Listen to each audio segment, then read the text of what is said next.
कर्तव्य है। हम लोग अपने बच्चों को जानकारी दें, हमारा तो कर्तव्य है। हम हिंदुस्तान में होने के कारण हमारे यहां ज्यादा प्रश्न लोग पूछते नहीं, लेकिन पश्चिम में जो हमारे बंधु भारतीय मूल के लोग सब बैठे हैं, उनको बहुत प्रश्न पूछते हैं वहां के लोग, उनको उत्तर देना मुश्किल हो जाता है। तो हनुमान जी बंदर कैसे, ये प्रश्न वहां पर हमारे यहां कोई पूछता नहीं। रामलीलाएं चलती है, टीवी पर रामायण आता है, हम कहानियां बताते हैं, तब हनुमान नाम के एक कपि श्रेष्ठ थे ऐसा हम कहते। हमारा बालक हमको कपि श्रेष्ठ कैसे हुए कपि, ऐसा नहीं पूछता कभी, वहां पूछा जाता है। और वहां हमारा बालक उत्तर नहीं दे सकता, वो घर में आके माता पिता को पूछता है, तो माता पिता को भी पता नहीं। ये स्थितियां है। हमारे यहां भी अगर प्रश्न पूछने लगेंगे तो हमारे पास उत्तर है कि हमको सोचना चाहिए, खोजना चाहिए। और इसलिए ऐसे विश्वकोश की आवश्यकता तो थी और वो पूरी की जा रही है। इसलिए मोदी जी का और स्वामी जी का मैं हृदय से धन्यवाद करता हूं।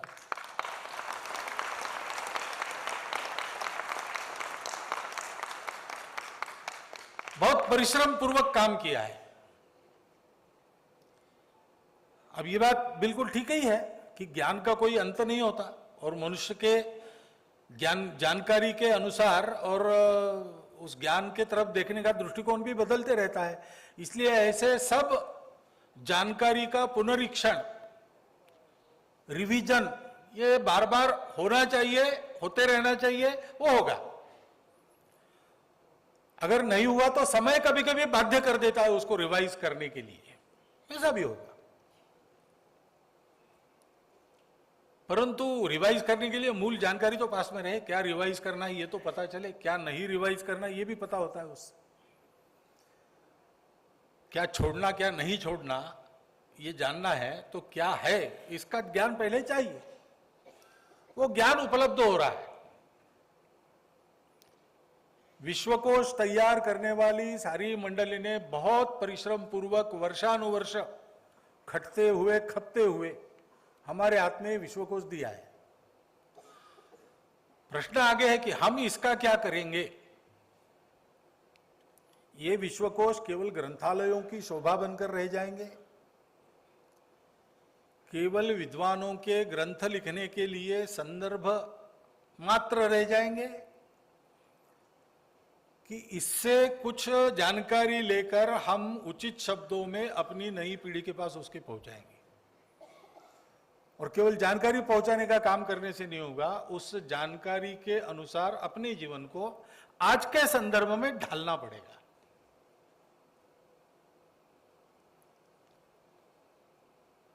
तो विश्वकोश तैयार करने वालों ने तो अपना काम पूरा किया और ये समारंभ पूर्वक वो कह रहे हैं कि वो लोकार्पण कर रहे हैं। लेकिन हम सब लोगों को समझकर सावधान रहना चाहिए कि लोकार्पण नहीं है, ये लोगों पर एक जिम्मेदारी डाली जा रही है कि हमने विश्वकोश लिख दिया। अब इसमें जो जानकारी है उसका युगानुकूल रूप इस पुस्तक को पढ़कर हिंदुस्तान को देखने आने वाले को दिखने को मिले, ऐसा जीवन यहां खड़ा करना, तभी इन सब बातों का अर्थ है। नहीं तो तत्वज्ञान परमोच्च है दुनिया में। टुकड़ो जी महाराज ने, आज ही मैंने सुबह उनका एक भाषण पढ़ा, राष्ट्र संत टुकड़ो जी महाराज, तो उन्होंने कुछ विशेषताएं बताई, हिंदू धर्म की विशेषता। उन्होंने कहा ये धर्म किसी ने दिया नहीं, किसी ने बताया नहीं, ये समाज के अनुभव में और अनुभव के आधार पर आचरण की परंपरा में से जन्मा धर्म है और ऐसे ही ये बनते जाता है। ये सतत प्रक्रिया है, न थमने वाली,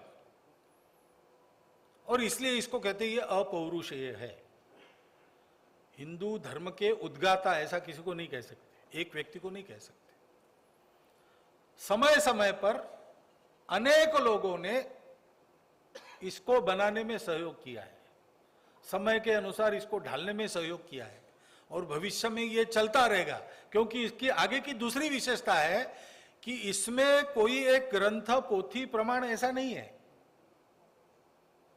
पूज्य है, श्रद्धेय ग्रंथ है, ग्रंथों के अनुसार चलो ऐसा भी कहा जाता है, लेकिन मुख्य बात बताते हैं कि अनुभूति के अनुसार चलो, परीक्षा करके चलो। मैंने सुना है, पता नहीं यहां विद्वान लोग बैठे मुझे दुरुस्त भी कर सकते, लेकिन मैंने ऐसा सुना है कि अपने परंपरा में ऐसा भी लिखा गया है कि आग में हाथ डालने पर वो नहीं जलेगा, ऐसा वेदों में भी लिखा है, तो भी मत मानो, क्योंकि अनुभव उसके विरुद्ध है।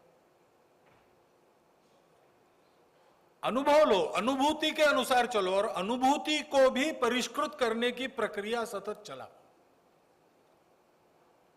क्योंकि अनुभव भी व्यक्ति सापेक्ष होता है, देशकाल परिस्थिति सापेक्ष होता है।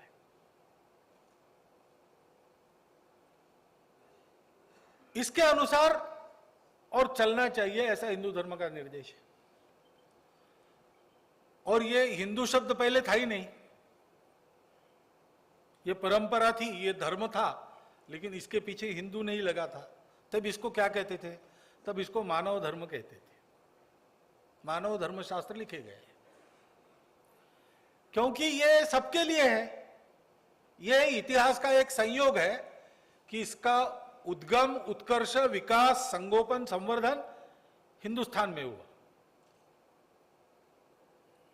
यह संयोग है, लेकिन हिंदुस्तान के लोगों ने इसको कभी अपनी बपौती नहीं माना, अपनी धरोहर जरूर माना, लेकिन यह धरोहर विश्व के लिए है।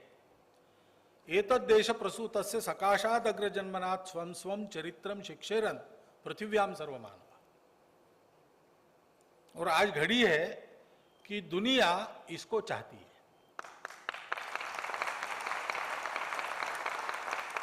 सब प्रकार के प्रयोग होने के बाद भी, विज्ञान ज्ञान की इतनी प्रगति होने के बाद भी सुख शांति का पता नहीं लगा है, और इसलिए सारी दुनिया विचार कर रही, चिंतन कर रही, कहां मिलेगा। तो अभी मैंने विजयादशमी के भाषण में एक गीत का उल्लेख किया था, विश्व का हर देश जब भी दिग्भ्रमित हो लड़खड़ाया, सत्य की पहचान करने इस धरा के पास आया। भूमि यह हर दलित को पुचकारती, हर पतित को उद्धारती। अब वो कर्तव्य हमारे सामने फिर से उपस्थित है, और संयोग है कि ऐसी परिस्थिति आई है, तभी ये विश्वकोश भी हमारे हाथ में आया है। तो पता नहीं क्या था, ये सबब हमारे पास अब नहीं है। विश्वकोश में जानकारी हमको मिलेगी, जानकारी नई पीढ़ी तक पहुंचाना और उसके अनुसार जीवन खड़ा करना, ये कर्तव्य इस विश्वकोश के रूप में हमारे हाथ में आ गया है। ये हमारे देश का ईश्वर प्रदत्त कर्तव्य रहा है। ये विरासत, इसके पीछे हिंदू शब्द लगा है, लेकिन ये हिंदुओं की बपौती नहीं है, ये हिंदुओं की धरोहर जरूर है, लेकिन वो संपूर्ण विश्व के लिए है।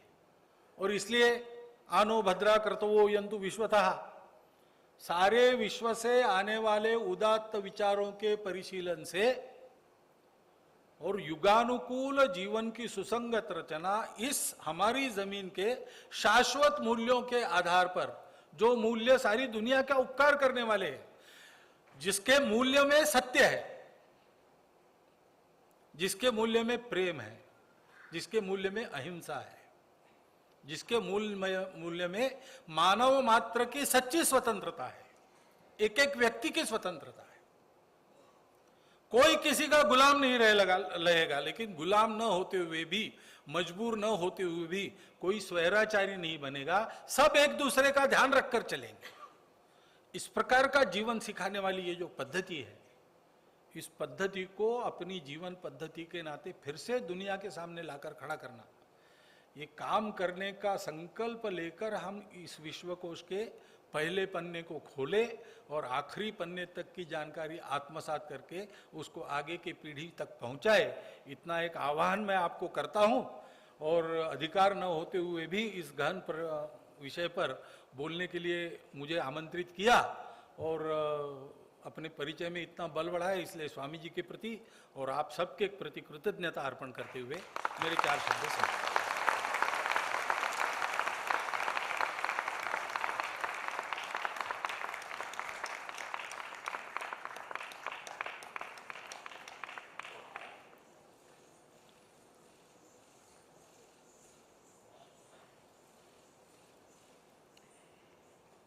It has been such a wonderful